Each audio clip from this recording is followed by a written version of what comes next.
Long before the age of men, before knights raised their banners and gods built their thrones, the world was quiet. Beneath the stone and the roots of time, something ancient slept, not flame, not shadow, but the echo of a human heart. It dreamed in darkness, restless yet forgotten, like an old memory buried beneath centuries of dust. The people of Owalasile, bright in their curiosity and proud in their wisdom, believed the world had no more secrets left to give. But secrets, in their silence, always wait to be found. And so they reached below their shining city, into the soil of ages, calling softly into the black. Their voices carried through the deep, touching the slumber of that forgotten soul. And the dark answered. It was not a roar, nor a scream, but a whisper, the sound of grief remembered. A name lost to time stirred once more, and with it came the breath of the abyss. For the thing they awakened was not a monster, nor a god, but a man. A man whose sorrow had become eternal. And the world began to tremble in its sleep. Once, Owalasile was a place of gentle light.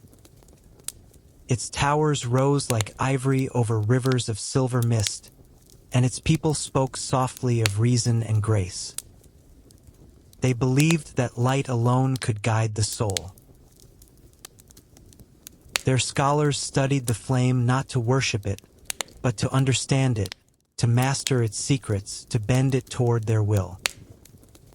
They thought themselves untouched by darkness, pure in purpose, safe beneath their own brilliance. But light, when stared at too long, blinds the eyes that seek it. And pride is the quiet shadow that grows beside wisdom. When the whispers came, rumors of a presence beneath their land, a soul older than the fire itself, they could not resist. They dug into the roots of the world, where stone turned to silence and silence turned to pulse. Their torches flickered, their songs broke upon the air, and in the deepest chamber of that forgotten earth, they found him. An ancient being, half man, half memory, his body twisted by the weight of ages. He did not rise in anger, he awoke in pain. The people of Owalasile looked upon him and called it discovery, but what they had found was sorrow itself. For in their arrogance, they had touched the wound at the heart of the world, the sleeping grief of humanity. And as they looked upon it, the light of Owalasile began to fade. He was not born a god. He was once human, frail, mortal, and full of longing.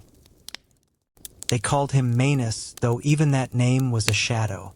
No records spoke of his life, no stories carried his deeds. All that remained was his yearning, a desire so deep that even death could not silence it. He had lived and lost as all men do.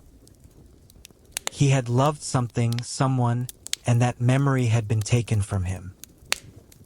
In his final years, he clutched a small pendant close to his heart, a simple trinket, meaningless to all but him.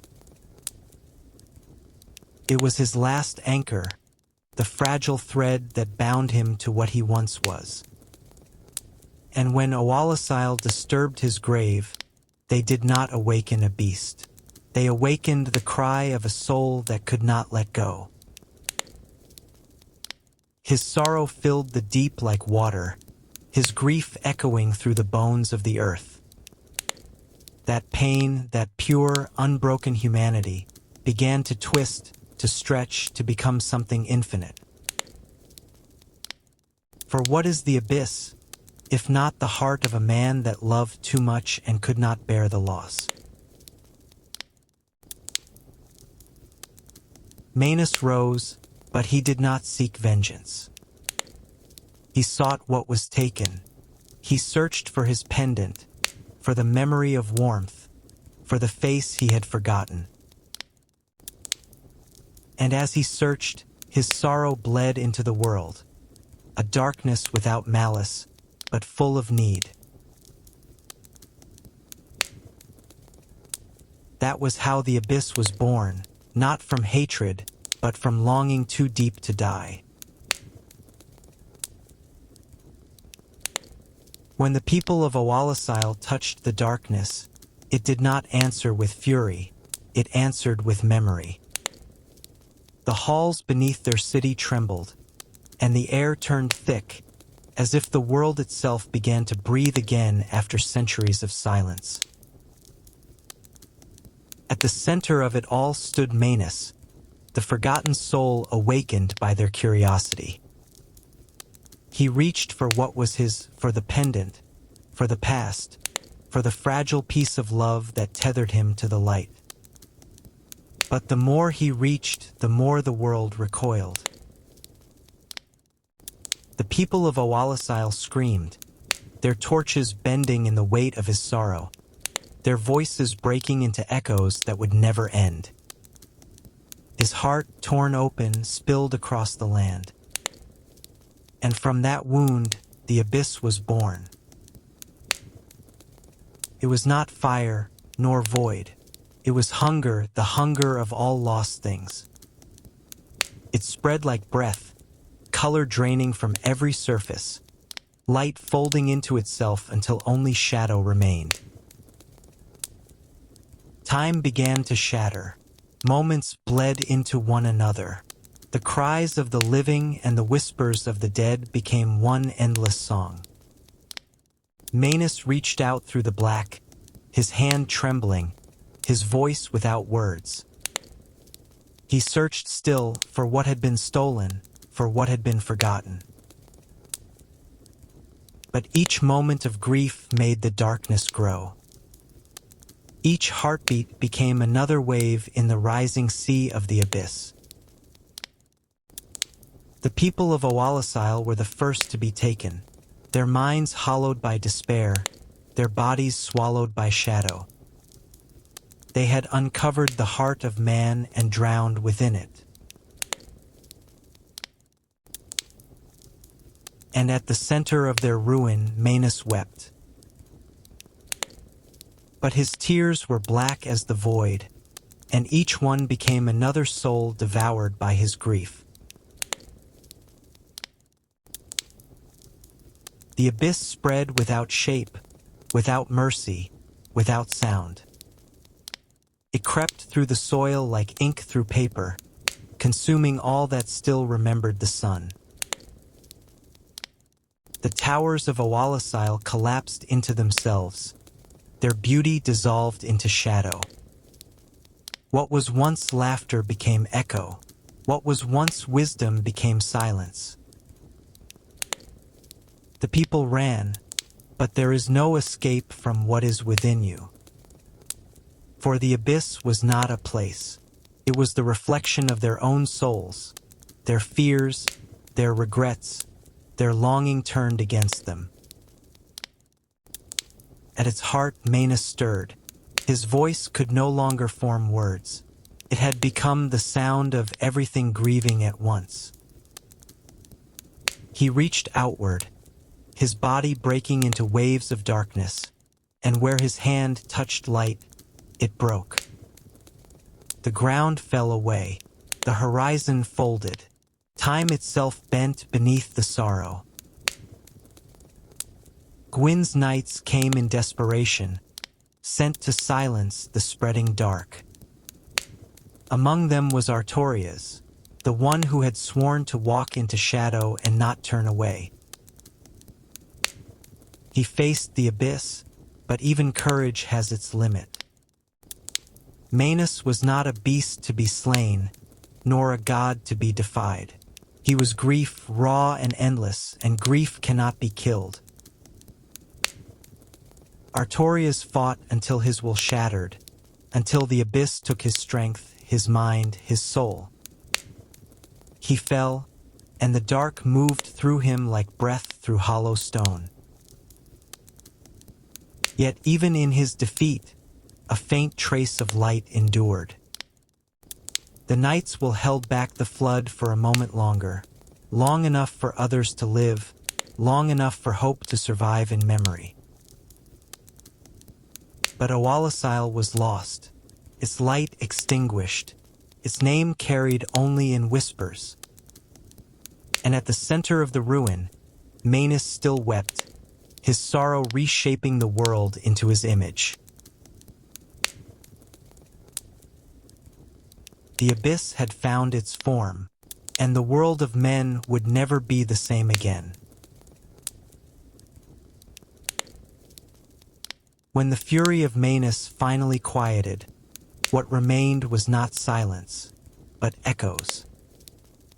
Fragments of his soul, shattered by grief and scattered through the abyss, took new forms. Each fragment carried a piece of him, a memory of what it meant to be human. Desire, fear, loneliness, love. They became the children of dark, the daughters of the abyss. Each a reflection of the pain that once filled one man's heart. Some took form in the shadows, guiding the fates of men unseen.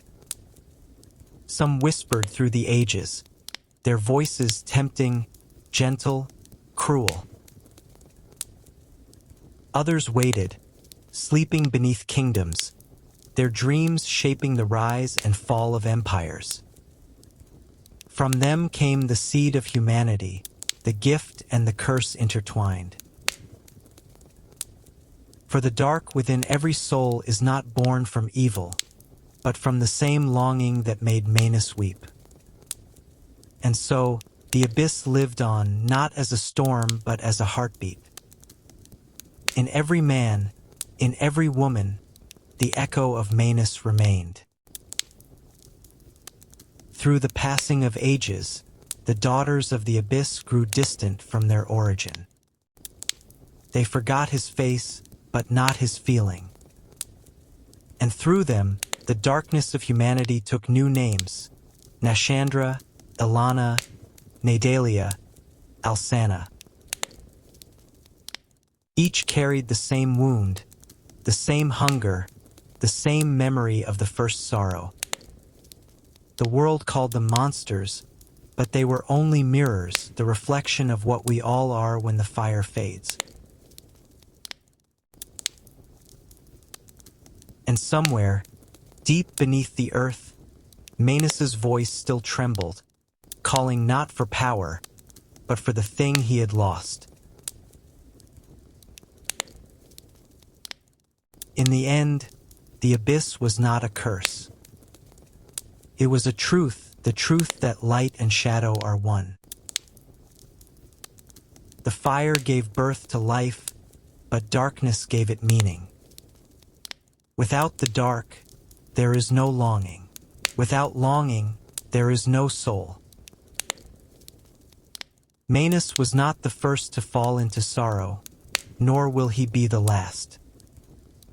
He was simply the first to feel it so deeply that the world itself had to remember. The abyss is not evil. It is memory, the weight of every lost moment, every face forgotten, every love that time could not preserve. The gods feared it because they feared to see themselves reflected in it. They called it corruption, but it was only humanity, laid bare and infinite. Even as ages turned, and kingdoms rose and crumbled into ash, the shadow endured. For the abyss cannot die, it simply waits. It watches every new flame flicker, every hero rise and fall, every prayer spoken into silence. And in the heart of that silence, the voice of Manus still whispers.